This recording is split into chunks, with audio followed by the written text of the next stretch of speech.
Sekarang kita akan dilanjutkan dengan Xiao Yan yang pada saat ini telah mendapatkan informasi mencengangkan dari permaisuri. Lalu Xiao Yan pada saat ini hanya bisa terdiam dan merenungkan apa yang pada saat sebelumnya dikatakan oleh permaisuri. Sementara itu permaisuri pada saat ini kembali menjelaskan bahwa dirinya juga ingin memberitahu Xiao Yan suatu hal. Selain dari invasi Taiksu, dirinya juga ingin memberitahu Xiao Yan bahwa selain dari 9 dunia yang ada akan ada banyak juga subdunia turunan.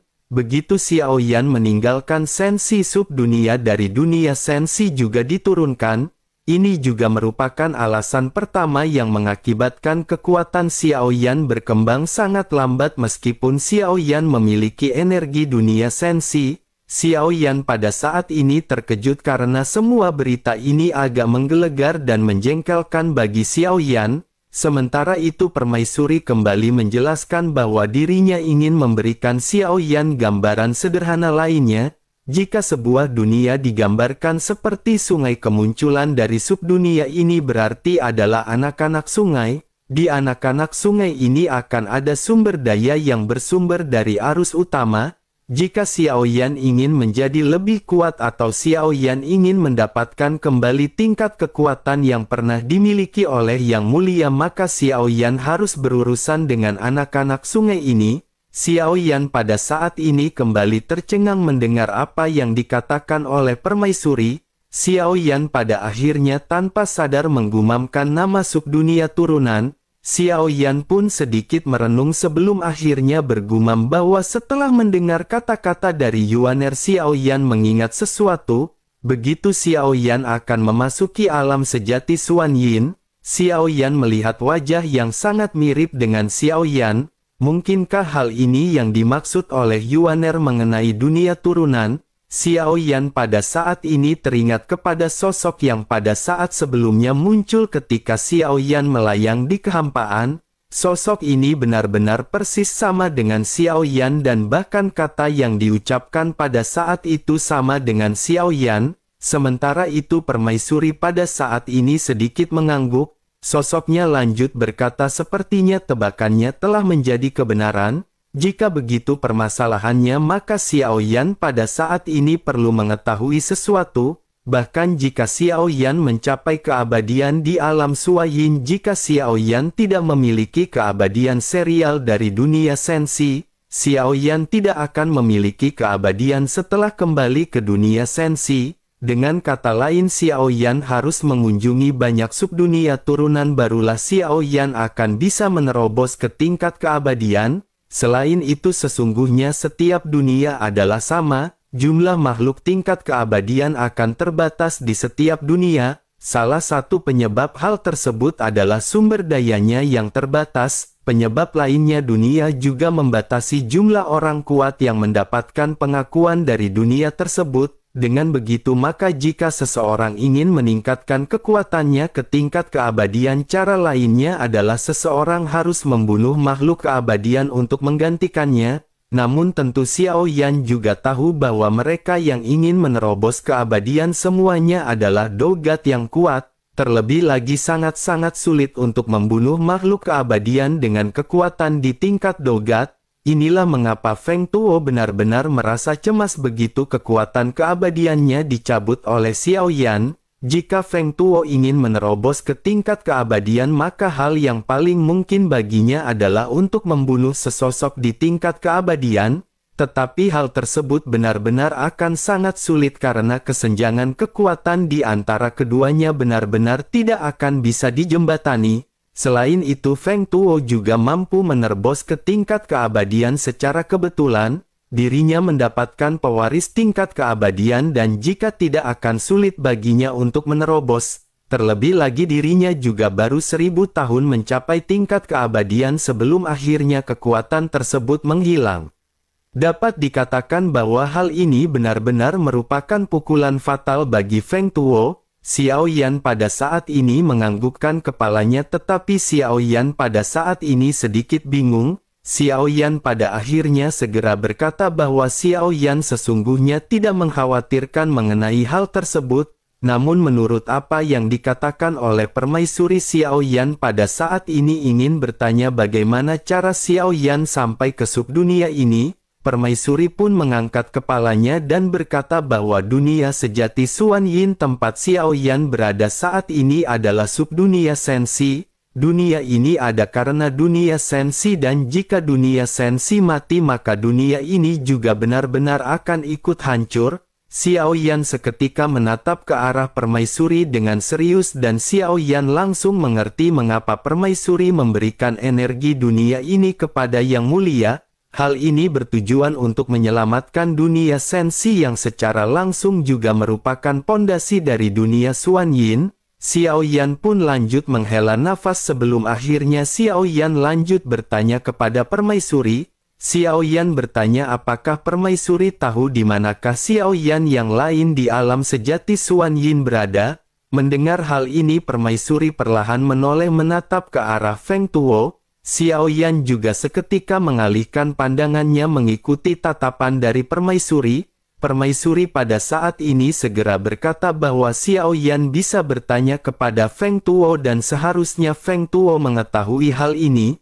Melihat keduanya yang menatap ke arah Feng Tuo sosoknya pada saat ini merasa sedikit curiga. Sementara itu Xiao Yan segera memerintahkan Feng Tuo untuk berbicara. Feng Tuo pada saat ini terkejut dan keringat dingin segera mengucur di dahinya. Sosoknya berkata bahwa dirinya tidak mengerti apa yang pada saat ini dimaksud oleh keduanya. Xiao Yan pada saat ini menyipitkan matanya dengan dingin dan niat membunuh seketika melonjak. Xiao Yan berkata mungkinkah Feng Tuo pada saat sebelumnya menguping pembicaraan mereka. Feng Tuo pada saat ini bergetar dan berkata bahwa dirinya tidak mendengar apapun. Dirinya benar-benar tidak berani berhadapan dengan Xiao Yan oleh karena itu bagaimana mungkin dirinya punya nyali untuk menguping. Xiao Yan pada saat ini tidak ingin banyak basa-basi dan segera bertanya apakah kekuatan tuan dari istana pemburu dewa.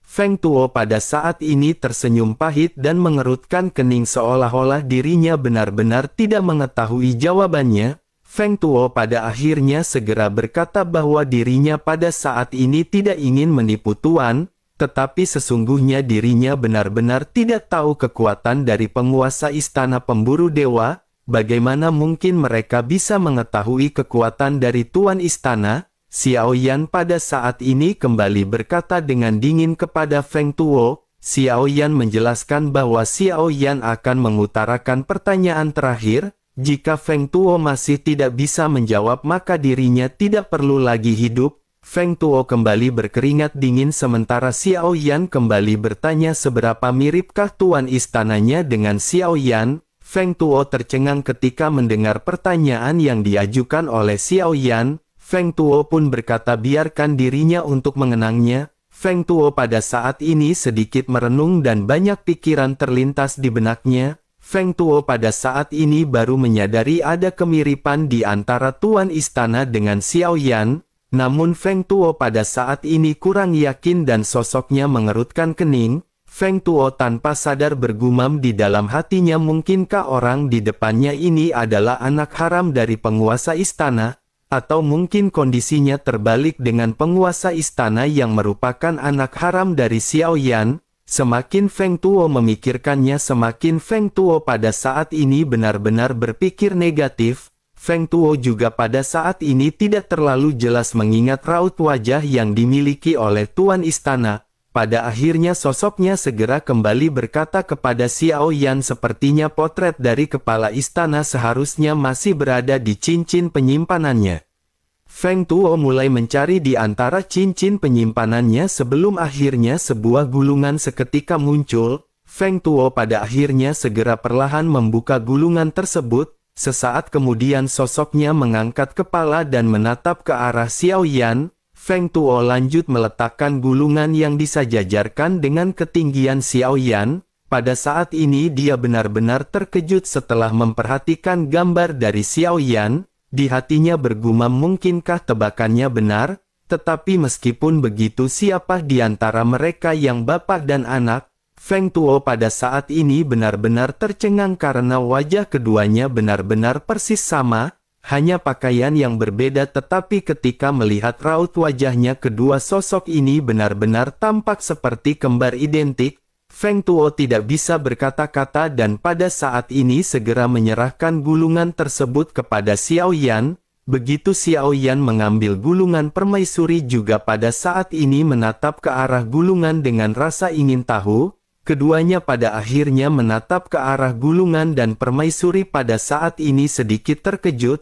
Permaisuri tanpa sadar bergumam, ternyata memang benar mereka berdua persis sama. Sementara itu Xiao Yan pada saat ini sedikit menganggukkan kepalanya setelah melihat sosok yang persis sama dengan Xiao Yan. Tampaknya ini adalah sosok yang dilihat Xiao Yan ketika Xiao Yan memasuki alam Xuan Yin. Selanjutnya Xiao Yan menyimpan gulungan tersebut sebelum akhirnya kembali menoleh ke arah Feng Tuo. Xiao Yan lanjut berkata bahwa Feng Tuo pada saat ini harus mundur menjauh. Jika dirinya berani menguping pembicaraan maka dirinya akan berakhir dengan kematian. Feng Tuo pun segera menangkupkan tangannya sebelum akhirnya bergegas mundur sejauh 100 meter. Sementara itu Xiao Yan pada saat ini segera membuat penghalang dengan kekuat spiritualnya.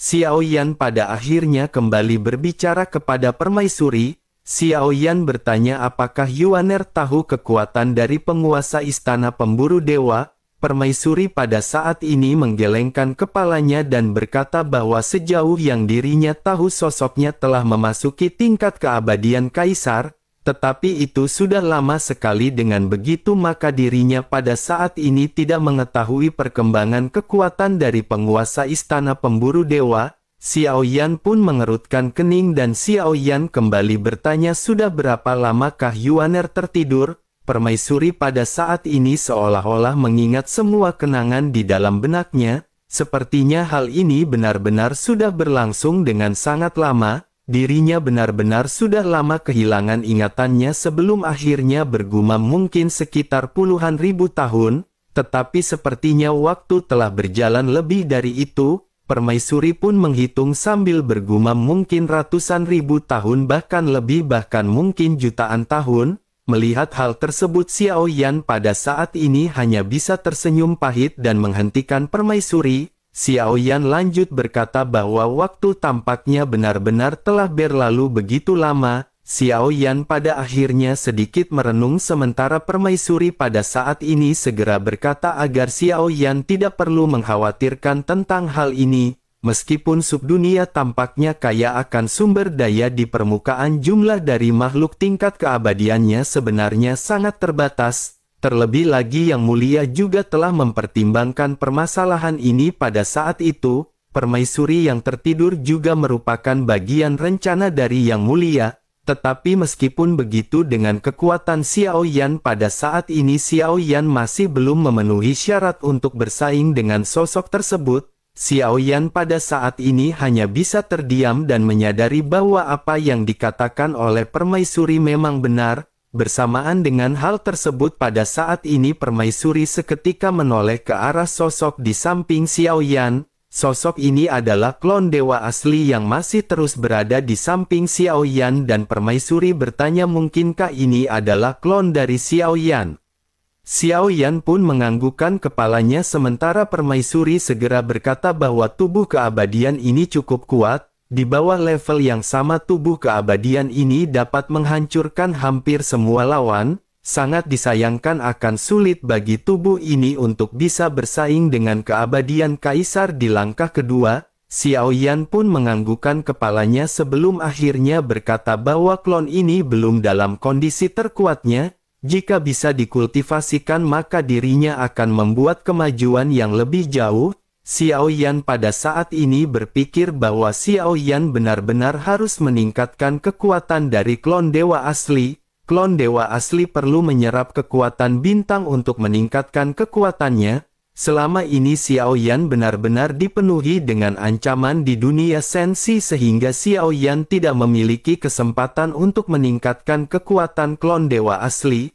Tetapi setelah adanya ketenangan di dunia sejati Xuan Yin, Xiao Yan mungkin akan bisa meningkatkan kekuatan dari klon dewa asli.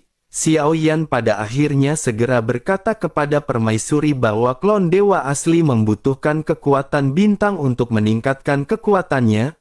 Permaisuri pada saat ini memandang ke arah klon dewa asli dengan tatapan sedikit keheranan. Ini adalah pertama kalinya dirinya mendengar tentang metode kultivasi seperti ini. Tetapi meskipun begitu sosoknya pada saat ini segera mulai berbicara, permaisuri menjelaskan bahwa hampir sebagian besar dunia nyata Xuan Yin ini terdiri dari bintang-bintang. Dengan begitu maka Xiao Yan akan bisa berlatih sebanyak yang Xiao Yan mau. Bintang Xiao Yu yang akan mereka tuju juga adalah bintang berukuran sedang hingga besar. Seharusnya itu dapat memiliki kekuatan bintang yang dibutuhkan oleh Xiao Yan. Xiao Yan pada akhirnya menghela nafas lega dan menganggukkan kepalanya sementara permaisuri mengajak mereka kembali pergi. Xiao Yan pun segera duduk bersila di belakang kelinci Bing Yun diikuti dengan Feng Tuo di belakangnya. Feng Tuo pada saat ini duduk bersila dengan wajah yang terlihat gelap dan terasa rasa kesal di dalam hatinya. Feng Tuo pada saat ini berpikir apakah dirinya harus memanggil para pemburu dewa lainnya untuk datang melakukan penyelamatan.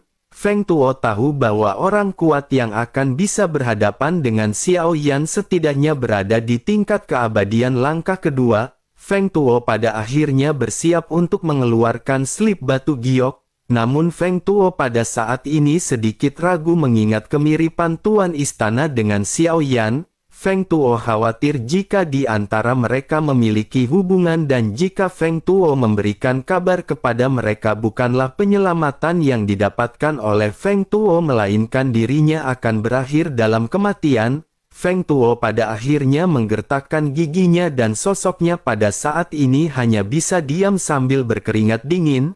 Pada saat yang sama Xiao Yan juga sedikit menoleh dan memandang ke arah Feng Tuo. Meskipun Xiao Yan tidak berbicara ketika melihat hal ini Feng Tuo kembali berkeringat dengan deras. Meskipun Xiao Yan sepertinya tidak memperhatikannya sepanjang jalan ternyata Xiao Yan bisa merasakan apa yang dirinya pikirkan. Beruntung Feng Tuo tidak menyebarkan berita dari slip batu giok dan jika tidak mungkin saja akan mati sebelum bala bantuan tiba. Sementara itu Xiao Yan kembali menoleh dan Xiao Yan pada saat ini segera mengeluarkan belasan cincin penyimpanan. Xiao Yan memilah-milah barang-barang yang ditemukan oleh Xiao Yan satu demi satu. Sumber daya yang banyak pada saat ini benar-benar dapat dikatakan seperti harta karun. Xiao Yan mendapatkan banyak origin Qi dan ini merupakan sumber daya yang paling penting.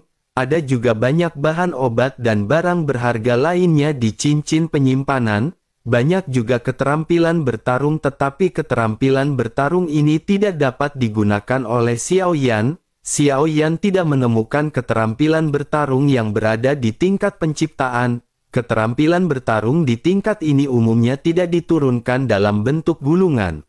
Setelah beberapa saat melakukan perjalanan pada akhirnya sebuah planet besar indah muncul di hadapan Xiao Yan. Seluruh bintang berwarna-warni dan terlihat sangat indah hanya dari penampilannya saja. Permaisuri juga segera berkata bahwa mereka telah tiba di Xiao Yuzing. Sudut mulut permaisuri terangkat menjadi sebuah senyuman dan matanya terlihat dipenuhi dengan kenangan yang banyak. Bintang-bintang di langit pada saat ini berada dalam keadaan yang kabur dengan ribuan gunung yang melonjak. Awan dan hujan memenuhi udara dan hujan yang turun di setiap daerah memiliki warna berbeda-beda. Hal ini tentu saja akan membuat orang merasa sedikit aneh ketika pertama kali datang.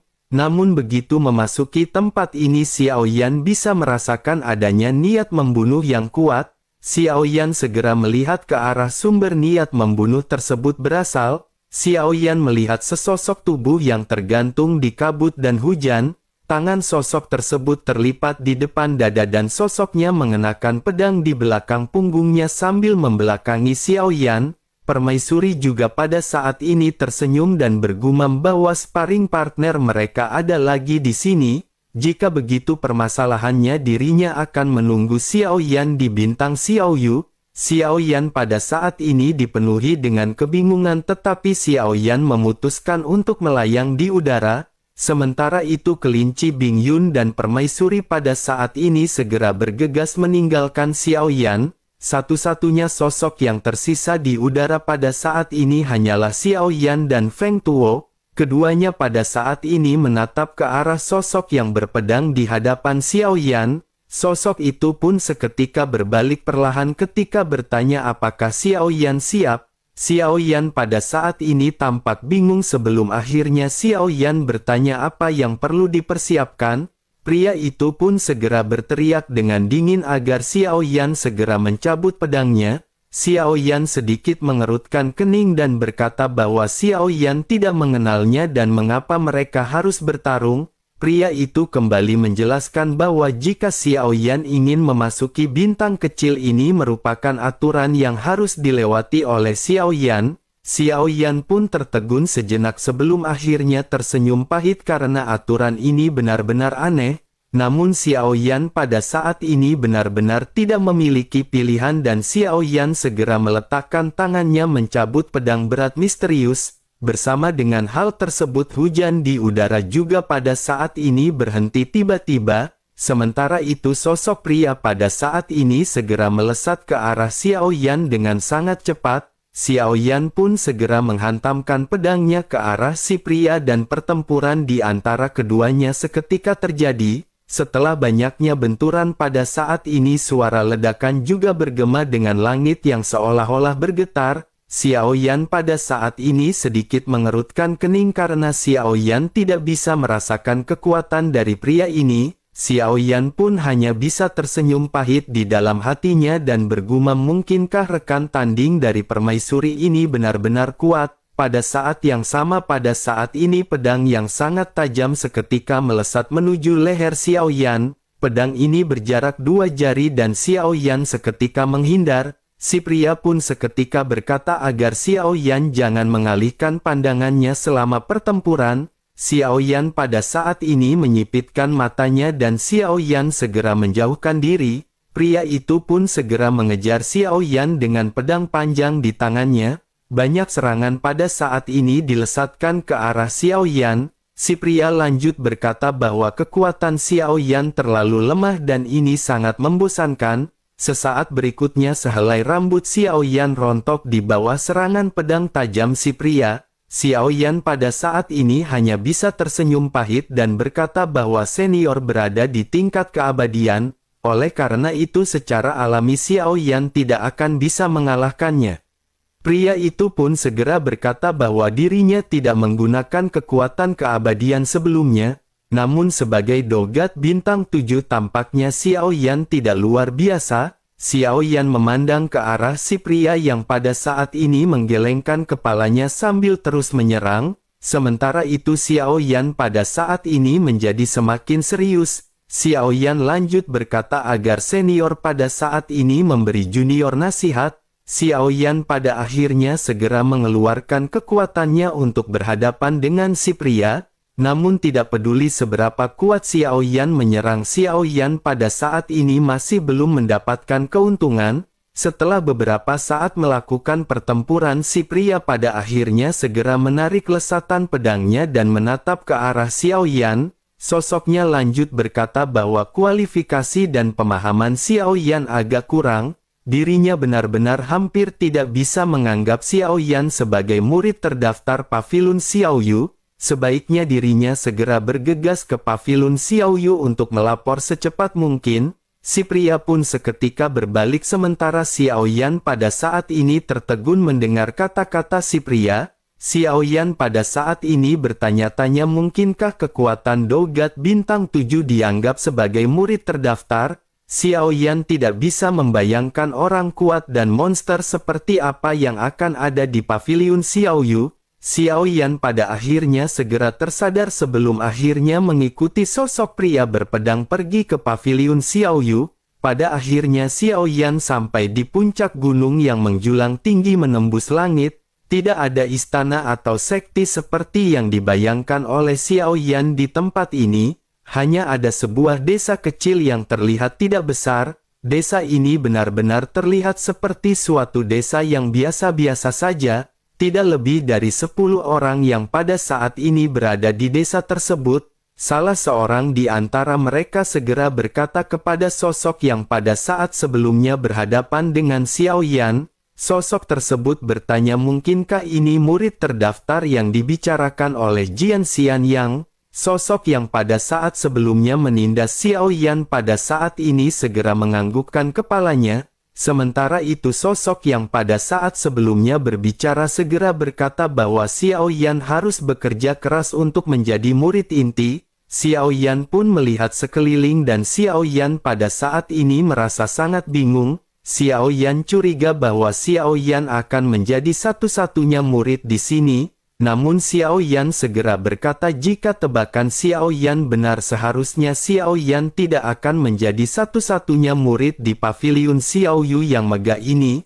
Menanggapi hal tersebut sosok pria yang pada saat sebelumnya berbicara hanya bisa tersenyum. Sementara itu Xiao Yan pada saat ini memiliki garis hitam di keningnya. Bersamaan dengan perbincangan keduanya, permaisuri pada akhirnya perlahan keluar dan menatap ke arah Xiao Yan dengan senyum di wajahnya. Sosoknya lanjut berkata kepada pria yang pada saat sebelumnya berbicara. Permaisuri berkata jika begitu permasalahannya setelah ini Xiao Yan akan dilatih oleh Kong Meng. Pria yang sebelumnya berbicara yang bernama Kong Meng segera menepuk dadanya yang terlihat tebal. Sosoknya lanjut berkata dengan serius bahwa itu bukanlah permasalahan. Permaisuri tidak perlu khawatir karena dirinya akan melatihnya dengan baik. Tetapi perlu diketahui bahwa latihannya sangat ketat, dirinya benar-benar tidak tahu apakah bocah ini akan bisa menahan pelatihannya atau tidak. Menanggapi hal tersebut Xiao Yan pun tersenyum dan berkata jika begitu Xiao Yan akan berterima kasih kepada senior. Xiao Yan juga berharap senior tidak akan menyerah di tengah perjalanan. Kong Meng segera berkata bahwa bocah ini cukup sombong dan dirinya sangat menyukainya. Jika begitu permasalahannya maka mereka pada saat ini jangan lagi membuang waktu. Biarkan senior segera memulai pelatihan dari Xiao Yan. Kong Meng memandang ke arah Xiao Yan dengan minat yang semakin besar di matanya. Sosoknya perlahan-lahan segera mengepalkan kelima jarinya dan segera melesat ke udara. Kong Meng pada saat ini lanjut berkata, namun sebelum pelatihan dimulai izinkan dirinya menguji seberapa kuat Xiao Yan terlebih dahulu. Xiao Yan pada saat ini mengangguk sedikit dan Xiao Yan seketika melesat ke udara. Sementara itu Kong Meng segera melangkah maju dengan kecepatan yang cukup cepat. Kong Meng mengangkat tinjunya yang besar dan memulai menyerang ke arah Xiao Yan. Semua orang yang berada di sekitar pada saat ini menatap ke arah Xiao Yan dengan penuh minat. Terlihat ada seorang wanita yang memiliki ekspresi centil dan bertanya kepada permaisuri siapakah sosok Xiao Yan. Permaisuri pada saat ini menunjukkan senyum misterius. Sosoknya berkata bahwa dirinya juga tidak begitu paham tetapi lambat laun mereka akan mengetahuinya. Keduanya pada akhirnya kembali menatap ke arah pertempuran di antara Xiao Yan dan Kong Meng. Banyak benturan yang terjadi di dalam pertempuran. Dua siluet sosok saling terkait dengan tinju mereka yang benar-benar kuat. Bersamaan dengan hal tersebut hujan juga pada saat ini turun di tengah-tengah kedua tinju yang saling bertempur gila-gilaan. Ekspresi di wajah Kong Meng pada saat ini menjadi semakin bersemangat sebelum akhirnya sosoknya berbicara. Kong Meng berkata bahwa Xiao Yan sebenarnya bisa mengimbangi kecepatan pukulannya. Hal ini sudah cukup lumayan dan hanya saja masih ada beberapa kekurangan pada kekuatan tinjunya. Kong Meng pada saat ini segera mundur dan tidak melanjutkan pertempurannya dengan Xiao Yan. Sosoknya berkata bahwa bakatnya masih bagus dan latihan ini selesai karena sudah waktunya makan. Pada akhirnya semua orang berpencar satu demi satu dan di waktu berikutnya suara benturan tinju teredam kembali terjadi di luar paviliun Xiao Yu. Kong Meng kembali melakukan pelatihan dengan Xiao Yan hingga waktu istirahat tiba. Permaisuri juga selalu mengunjungi Kong Meng setelah pelatihan dan bertanya mengenai perkembangan Xiao Yan. Permaisuri bertanya bagaimana perkembangan dari murid barunya. Kong Meng berkata bahwa kekuatannya telah meningkat dan itu lumayan. Ketekunannya juga sangat bagus dan Kong Meng benar-benar puas. Permaisuri pun tersenyum dan berkata jika begitu permasalahannya maka hal tersebut benar-benar bagus. Kong Meng juga pada saat ini tersenyum dan berkata tetapi meskipun begitu hal ini masih jauh lebih buruk jika dibandingkan dengan kekuatan Kong Meng sang anak angkat Bapak Komeng.